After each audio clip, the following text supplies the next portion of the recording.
Hi Virgo! Kamusta? Tignan natin kung ano yung mensahe para sa'yo. Keep in mind na ito ay general reading lamang kaya hindi po lahat makaka-resonate. Kuhanin nyo lang yung mensahe na sa tingin po ninyo ay para sa inyo. Kung hindi naman kayo talaga totally naka-resonate kahit sa ang mensahe, try nyo pong panoorin yung inyong other signs, Moon, Rising, and Venus. Kasi po pwedeng doon kayo talaga mas makaka-resonate sa inyong other signs. Kaya wag lang kayo lagi nagfo-focus sa sun sign po ninyo. At kung di ka pa nakasubscribe dito sa ating channel, please subscribe and hit the bell button para lagi kang updated every time na meron tayong uploads. Kung nais mo naman na energy mo lang, yung ma-pick up natin or energy ng person mo, energy nyo lang dalawa, is pwede ka pong magpa-private reading.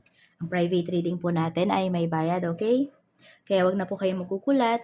Once na nag-message po kayo, ay isisend ko po sa inyo yung price list. Even yung ating rituals and yung ating Tiars bracelet and yung ating Tiars EEA necklace. So, ayan. Umpisa na tayo. This is for you, Virgo, Sun, Moon, Rising, and Venus. Sabi dito, the new dawn. What fresh start is beginning? How can you embrace it with openness? Ano daw ba yung mga bagay na nagsisimula sa life ninyo? Ayan, paano nyo ba sinisimulan yung araw po ninyo? Yan po yung tanong sa inyo ni Universe. Paano mo niyayakap? Paano mo tinatanggap yung mga bagay na, ayan, sabihin natin, yung mga pagbabago sa life mo? Gaano ka ka-open para sa mga pagbabago? Tingnan natin ano pa yung mensahe para sa'yo. So, ayan lang yung tanong sa'yo ni Universe.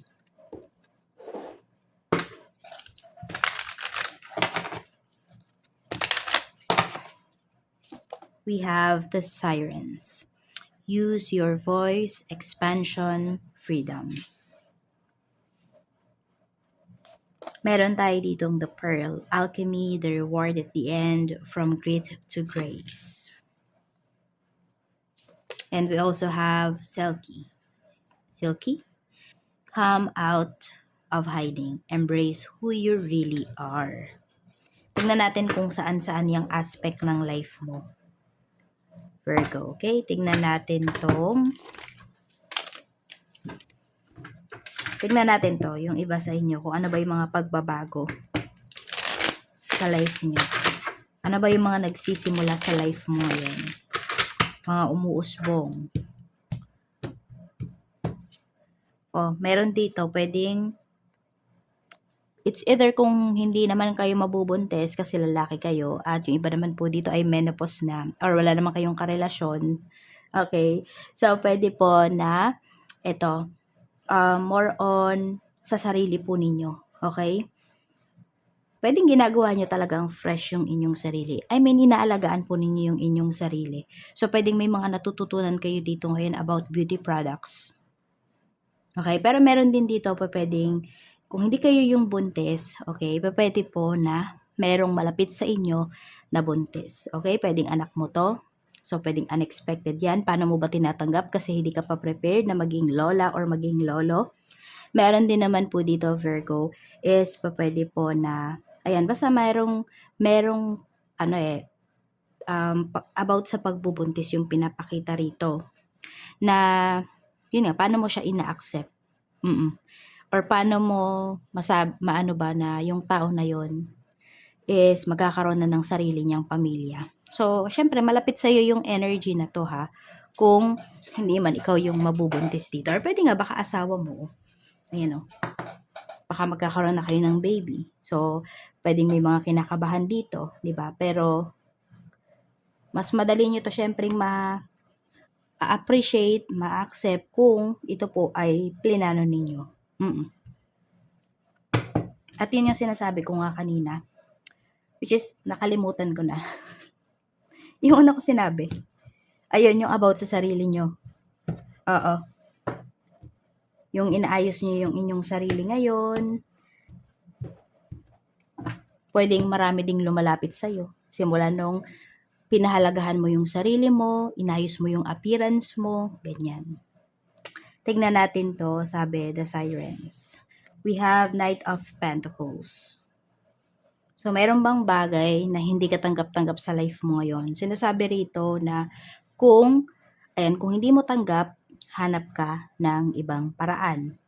Hanap ka ng solusyon. Kung walang solusyon, okay, ano yung gagawin mo? It's either bibitawan mo para may magsimula nga dito na mas align sa life mo, or paglalaban mo talaga to. Ayan. So, express nyo po yung inyong nararamdaman.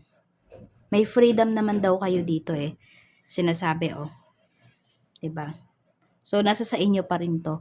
Kung may bagay ba dito na, sabi natin, na hindi nyo makontrol, tapos pinipilit nyo pa rin yung inyong sarili. Yan, choice mo yon kung magstay ka dito, sabi natin, sa stressful situation na mayroon ka.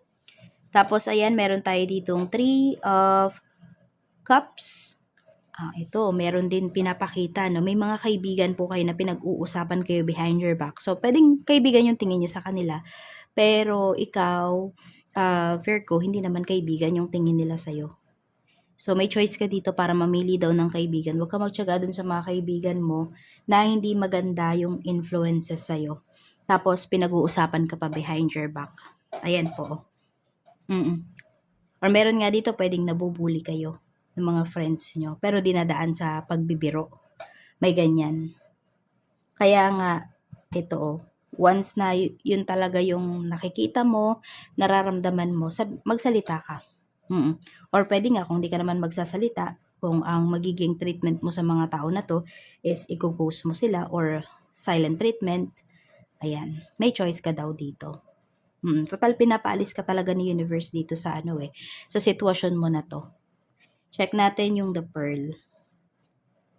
Ayan po. So, huwag kayong mainip din, no? Basta alam nyo na may solusyon yung problema ninyo, huwag kayong maiinip.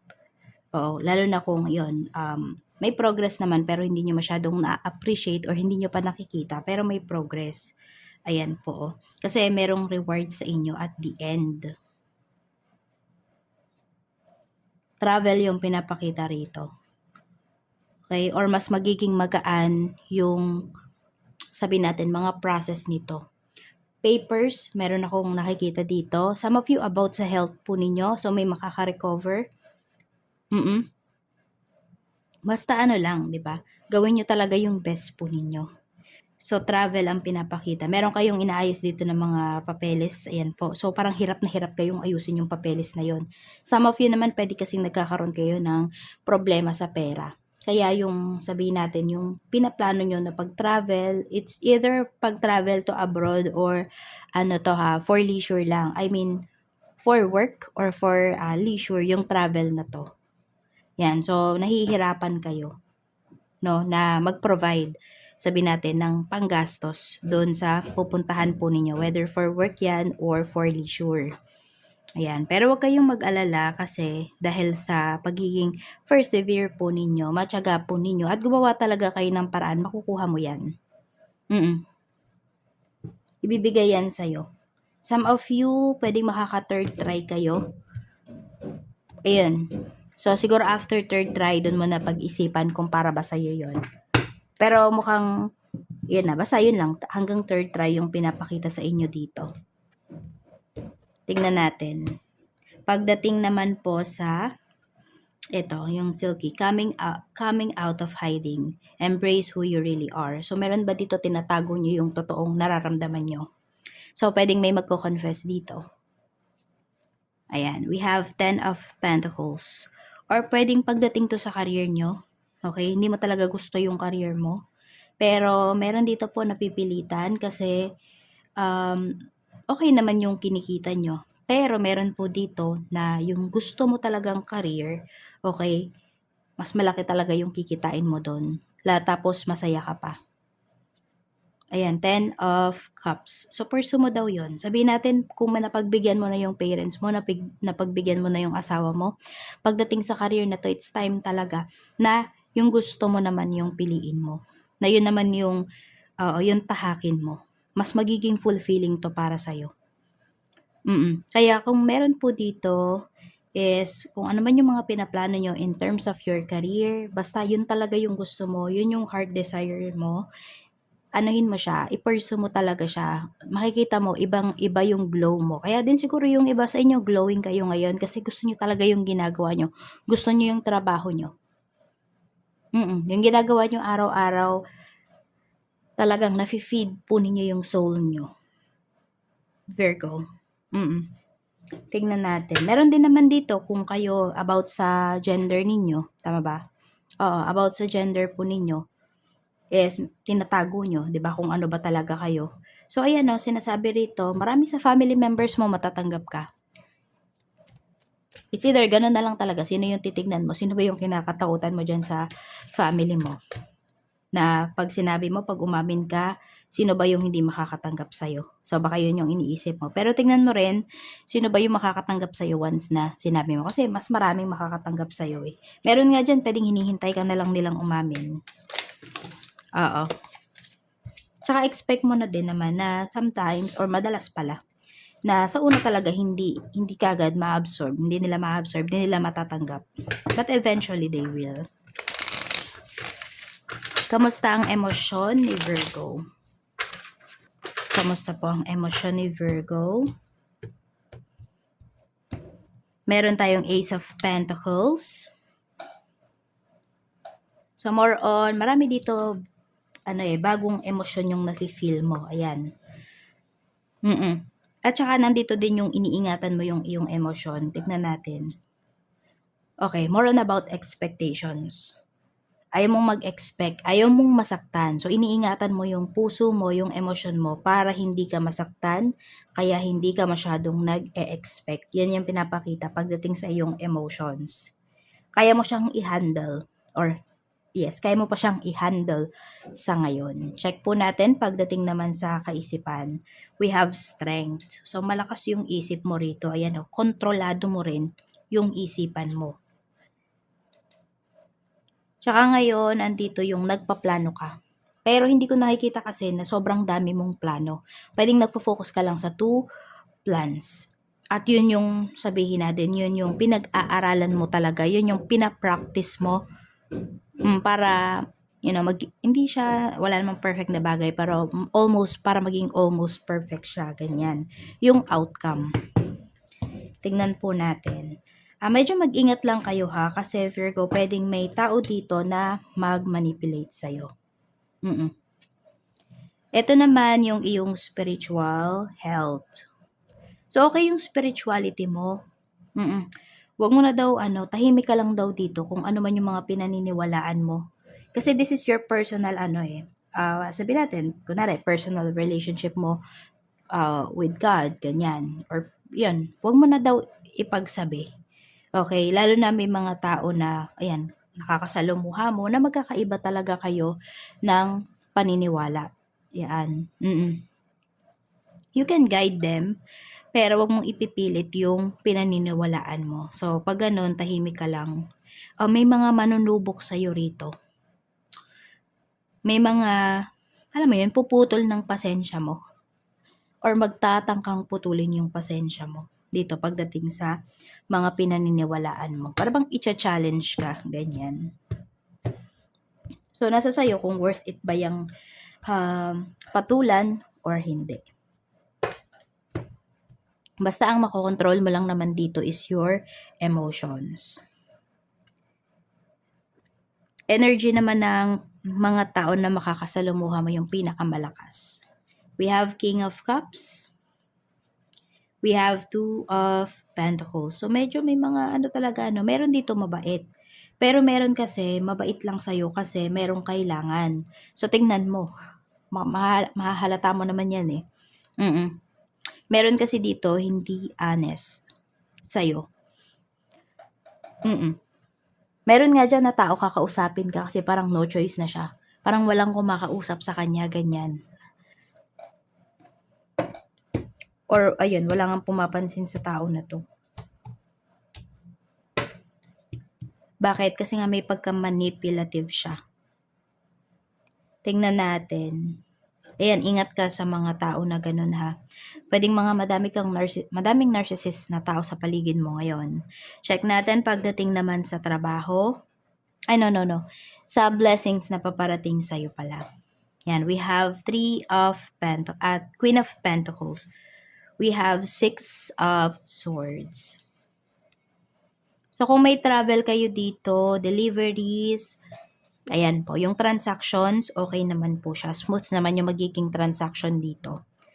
Pwede rin may magpo-withdraw ng pera ngayon. So, makakapag-withdraw po kayo kasi ina-expect ninyo na may pera, di ba? So, blessing yon. Kasi, secure yung pera ninyo sa bank. Yung tipong ganyan. Tapos, kung may travel man po rito, or meron kayong importanteng pupuntahan, tapos, yung iba sa inyo, short yung budget ninyo, pwede po na may manlibre sa'yo. We have the Chariot. We have the Lovers. Successful relationship. Meron ding marriage na pinapakita rito. So, kung meron pong ikakasal ngayong araw, congratulations po and best wishes. We have 8 of Swords. We have 3 of Pentacles. Okay, kung meron ka man dito na hindi mo gusto sa katrabaho mo, okay, mapagtitiisan mo yon, matatapos mo yung project ninyo na, na hindi naman may sama ka ng loob, pero napagtiyagaan mo yung tao na yon. Ibig sabihin, professional ka dito. Hindi naman yan pakikipagplastikan kung hindi, 'di ba? Nakisama ka dahil meron kayong kailangang tapusin. Pwedeng ganun din naman yung tao na ka-deal mo. So ayan, dito is professionally iha-handle ninyo parehas yung trabaho. Or kung ano man yung connection mo sa tao na to. Sa work, we have Queen of Swords. So, meron dito sobrang tahimik nyo lang sa trabaho. Ganyan. Or, tignan natin pa ha. Nagdadalawang isip. Parang hindi na kayo mapakali ba sa work? Meron kang gustong kausapin, may naninira sa'yo dito pagdating sa work mo. Tapos, pinag-iisipan mo kung i-confront ko ba yung tao na yun or hindi. Tignan mo kung ano ba yung magiging epekto once kinonfront mo at once hindi mo kinonfront. Kasi nauubos na yung pasensya mo dito. We have 4 of Wands. Pwede kasi na pag-isipan mo talaga kung i-confront mo yung tao na to or idadaan mo siya sa management ninyo. Kasi matagal mo pa tong makakasama. And mahirap mag-work, 'di ba, kapag meron kang kasama na hindi mo talaga gusto or hindi talaga kayo magkasundo. Hindi ko alam kung umiinit ba yung dugo ng tao na to sa'yo or ikaw umiinit yung dugo mo sa tao na yun na hindi mo din ma-explain kung bakit. Ganyan. Nararamdaman nyo ba yan minsan sa isang tao? Tingnan natin. Pagdating naman sa so ito, pwedeng may, rivalry pagdating dito sa work. Or basta merong naninira sa'yo dito Tignan natin. So, ayan, kung ma-feel mo pala na parang medyo iba yung pakikitungo sa'yo ng iba mong mga co-workers, ayun, siniraan ka na nitong taong to. Malakas yung energy dito, pwedeng fire signs, Aries, Leo, Sagittarius, or air signs, Gemini, Libra, Aquarius, yung naninira sa'yo. Sa business naman, we have, 3 of Swords. Alam nyo, meron siguro talaga kayong kailangan ng tapusin, kailangan ng i-let go sa life nyo. Medyo mabigat yung energy mo ngayon, Virgo. Hindi lang dito sa sa negosyo, even dito sa trabaho. So, hindi naman sabihin natin, hindi naman porket sinabing i-let go nyo na yung trabaho nyo. Kasi, 'di ba, kung ayaw nyo namang maghanap ng ibang work, yung i-let go mo dito, pwedeng pride, ganyan. So, ayan, we have 8 of Pentacles. Okay. Makagpakasiguro po kayo rito ha. Kasi mamaya, yung pinaghirapan ninyo na products, baka hindi siya kunin. Biglang nagdahilan or magdahilan yung client nyo dito. So, you make sure ha, na yan po ay kahit 50% or 70% bayad na. Huwag kayong papayag na tsaka ko na lang po babayaran kapag kukuhanin ko na yung items. Wag.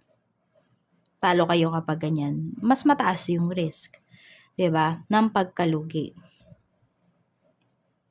We have the sun. Ayan, basta magpakasiguro po kayo dito, wala naman kayong magiging problema sa sales today. Check naman natin pagdating naman sa mga clients mo. We have the devil. Okay? We have Knight of Cups. So actually marami ka ditong magiging kliyente at yung mga clients mo dito, sobrang laki na ng tiwala nila sa'yo. Meron dito parang sinasabi, sige bahala ka na basta malaki yung tiwala ko dyan sa products mo, sa negosyo mo. Tapos, meron dito addicted na sa sa products mo. I don't know kung ano yung products mo. Ayan, addicted na siya. Parang, basta kapag, kunwari, kung ano man yung products mo, ikaw kaagad yung naiisip niya. Kay ano tayo kumuha? Kay Virgo tayo kumuha. Magaling yon. Ganito, ganyan. Tapos, even yung family niya or mga relatives niya, sa'yo na din niya. Ano yun? Nire-recommend ka niya. Ganyan. Nire-recommend niya yung business mo. Tingnan natin. Pagdating sa staff kung meron, we have the moon. Ito sa staff mo rin, meron kang kailangan, it's either meron kang kailangan talagang kausapin ng masinsinan. Oo. Meron kasi dyan pwedeng nagdadalawang isip kung magstay pa ba siya or hindi. Kausapin mo kasi nahahati yung kanyang energy, pwedeng hindi niya magampanan yung trabaho niya talaga kapag ganyan po na nagdadalawang isip siya. Tingnan natin pagdating naman sa kaperahan, energy ng kaperahan mo, we have 5 of Wands. Meron tayong King of Swords. There is someone, okay, pwedeng ito ay asawa mo, family members, more on male energy ang pinapakita rito. Pwedeng nai-insecure sa'yo, Virgo. Mas malaki ba yung kinikita mo? Ayan. Meron din naman dito kung kayo naman po ay, I don't know, kung nagtatrabaho ba kayo. Ayan, basta merong insecurities kasi na pinapakita rito kung sino man yung nagbibigay sa'yo ng pera. Oo. Okay? Or, ayun nga, kasamahan mo to sa bahay or asawa mo. Na-insecure siya kasi pwedeng mas malaki pa yung kinikita mo kaysa sa kinikita niya. May ganyan po. Oo. Kaya mag-ingat kayo sa sasabihin ng tao na to kasi pwedeng makasira to sa mental health mo. Ayan. Tapos meron din kung kayo naman ay magbe-business, okay? Or gusto nyong mag-business, hindi kayo pinapayagan ng tao na to kasi natatakot to na mas maungusan mo pa siya pagdating sa kitaan. Okay, love life naman tayo. Kamusta yung love life? We have 9 of Swords. Feeling mo ba maraming tinatago sa'yo yung person mo? Or talagang nilaban nyo po itong relationship ninyo? We have 4 of Swords. Let's see. We have Wheel of Fortune. More on nilaban yung relationship. More on relax na yung energy ninyo dito pagdating sa person mo. Pagdating sa love life. Hindi na kayo nagpapatinag. Pwedeng may naninira pa rin. May gusto pa rin na maghiwalay kayo, ganyan. Pero mas happy na kayo ng person mo. Kontento kayo ngayon sa kung ano yung mga nangyayari sa inyong relationship. Mas gusto nyo yung new beginnings na to sa life nyo kasi mas naintindihan nyo yung isa't isa. Mas nakilala nyo din yung isa't isa. Meron nga dito, thankful pa kayo dun sa nanira sa inyo eh. Kasi, yun nga, mas nakilala nyo yung isa't isa. Mas gumaan yung relationship ninyo. Mas nasasabi mo ngayon yung mga nararamdaman mo towards your person. And ganun din siya sa'yo. Kuha pa tayo dito ng energy. At yun nga, di ko alam kung napuno ba yung memory ko or napindot ko yung yung save. Okay? So, ayun, ito yung mga nabunot ko pa. So, ayun nga, we have communication. Sabihin ko na lang sa inyo. So, katulad ng sinabi ko, di ba, naging maayos pa yung inyong, mas nagkaintindihan pa kayo ng person mo. Mas nasasabi mo na lahat. Tapos, ito para sa mga single. So, marami nag-heal pa. Marami po is nag-move forward pa. Okay? Meron din po dito na pinapakita na may tao na paparating sa life mo. Kaya lang, hindi ka pa talaga ready. Kaya, wag mo munang i-entertain talaga kung hindi ka ready, Virgo. Kasi, baka maging chaotic lang yung yung connection na to.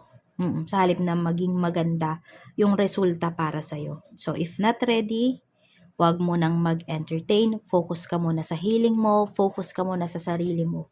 So, ayun lang po. Maraming salamat. Mag-iingat ka and see you again on my next video.